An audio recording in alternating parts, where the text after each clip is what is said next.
Muito bem, pessoal, estamos de volta. Vamos lá. Mais uma questão aqui. Agora a primeira questão do 6º concurso unificado da prova da OAB, programado, elaborado pela FGV. Ao chegar a um bar, Caio encontra Tício, um antigo desafeto que certa vez o havia ameaçado de morte. Após ingerir meio litro de uísque para tentar criar coragem de abordar Tício, Caio partiu em sua direção com a intenção de cumprimentá-lo. Ao aproximar-se de Tício, Caio observou que seu desafeto bruscamente pôs a mão por baixo da camisa, momento em que achou que Tício estava prestes a sacar uma arma de fogo para vitimá-lo. Em razão disso, Caio imediatamente muniu-se de uma faca que estava sobre o balcão do bar e desferiu um golpe no abdômen de Tício, o qual veio a falecer. Após análise do local por peritos do Instituto de Criminalística da Polícia Civil, descobriu-se que Tício estava tentando apenas pegar o maço de cigarro que estava no cós de sua calça.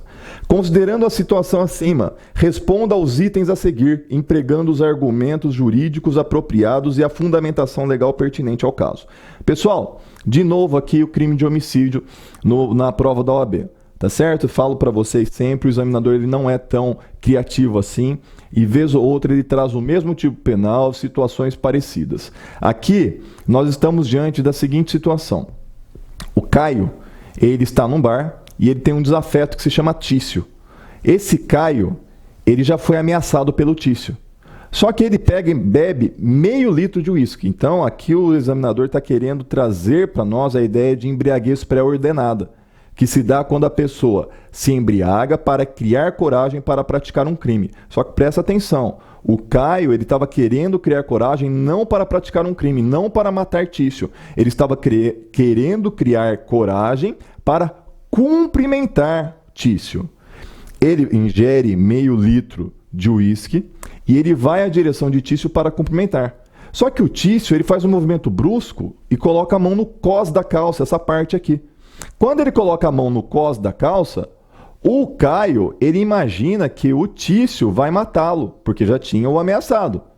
Ele, num ato de reflexo, ele pega e passa a mão numa faca que está num balcão e pega e dá um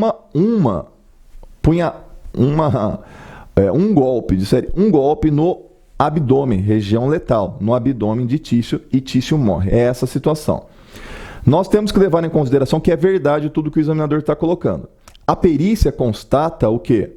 Que o Tício tinha, na verdade, não uma arma, mas sim um cigarro, um maço de cigarro, iria pegar um maço de cigarro.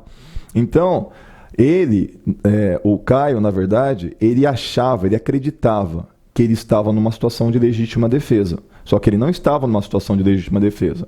Mas como todas as circunstâncias levavam a crer que ele estava numa situação de legítima defesa, nós temos qual instituto?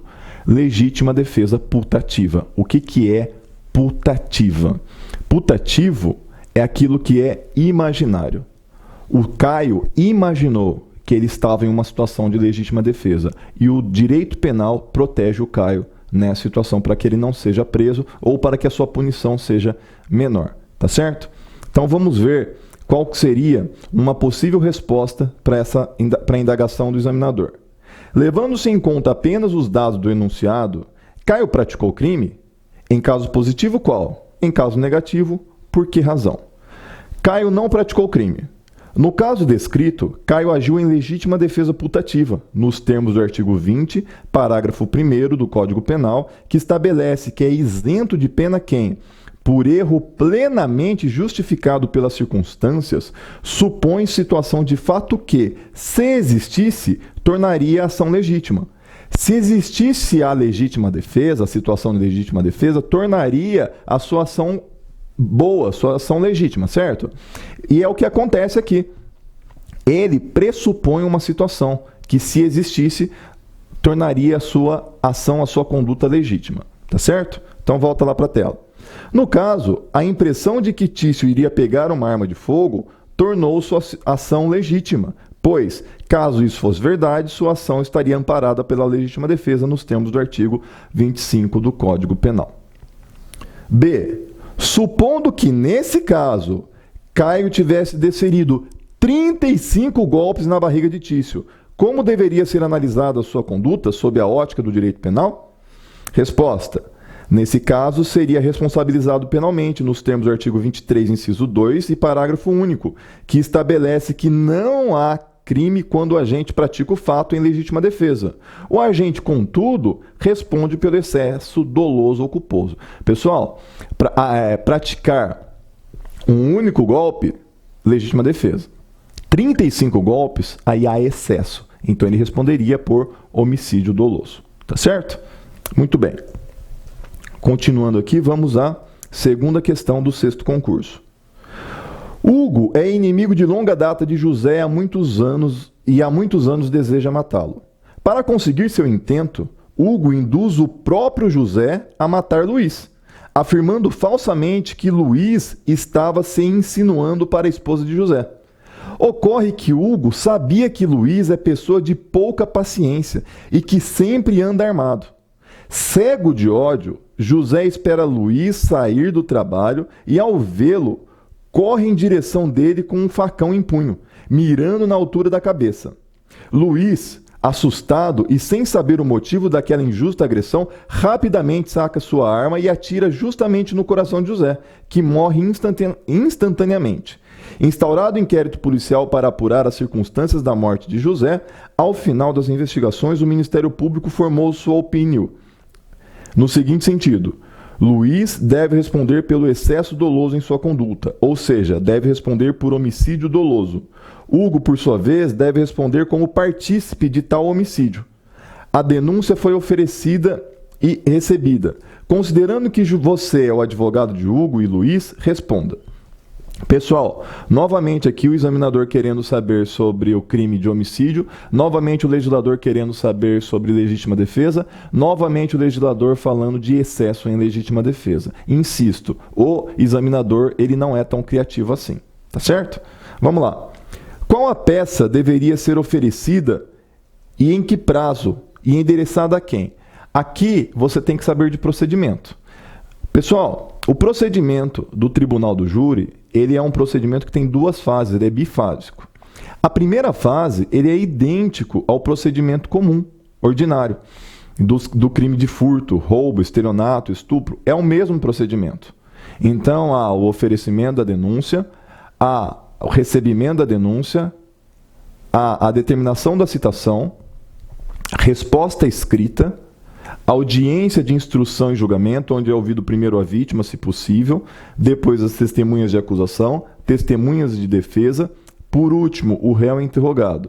Memoriais finais, primeiro da acusação, depois da defesa, por último, sentença. No procedimento do júri, o que acontece? Essa sentença vai ser uma sentença de pronúncia, impronúncia, absolvição sumária ou de desclassificação. No procedimento ordinário, é uma sentença condenatória ou absolutória. Tudo bem? Então, muito bem. Qual é a peça, então, que deve ser oferecida? Qual o prazo e para quem que deve ser endereçada? Olha a resposta.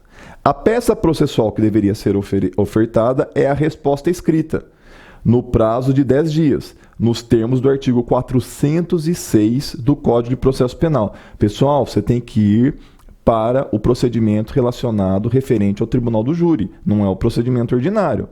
Então, o procedimento está lá, no 406 do Código de Processo Penal vai falar que é no prazo de 10 dias e endereçada ao juiz do tribunal do júri. Tá certo? B. Qual a tese defensiva aplicável a Luiz? C. Qual a tese defensiva aplicável a Hugo? A tese defensiva aplicável a Luiz é de que praticou sua conduta acobertado pela legítima defesa, uma vez que foi alvo de injusta agressão por parte de José, não havendo que se falar em excesso, nos termos do artigo 23, parágrafo único, tendo em vista que desferiu disparo único. Em relação a Hugo, a tese defensiva aplicável é de que não teve participação na morte de José, sendo sua conduta atípica, uma vez que não instigou José a matar Luiz e também não instigou Luiz a matar José. Apenas inventou uma história, colocando um contra o outro.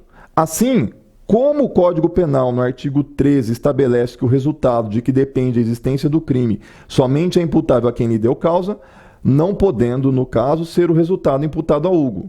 este não pode ser incriminado. Queria só fazer uma observação. O gabarito oficial traz a seguinte possibilidade de resposta.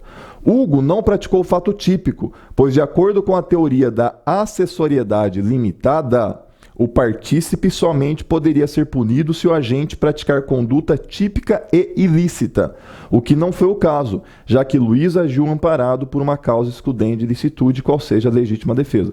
Pessoal, se você conhece a doutrina e você sabe disso aqui, muito bem, responda com base na doutrina, não vai ter problema nenhum. Porém, você vai perceber que e é a minha orientação, aqui no curso inteiro, eu vou procurar dar a resposta mais simples com base na lei. Pelo óbvio, se eu conseguir encontrar na lei a resposta, fica mais fácil para o candidato, tá certo? Então essa que é a minha orientação, que você fundamente na lei, porque aí não tem erro, tá certo? Então a gente volta já já para o último bloco dessa nossa terceira aula.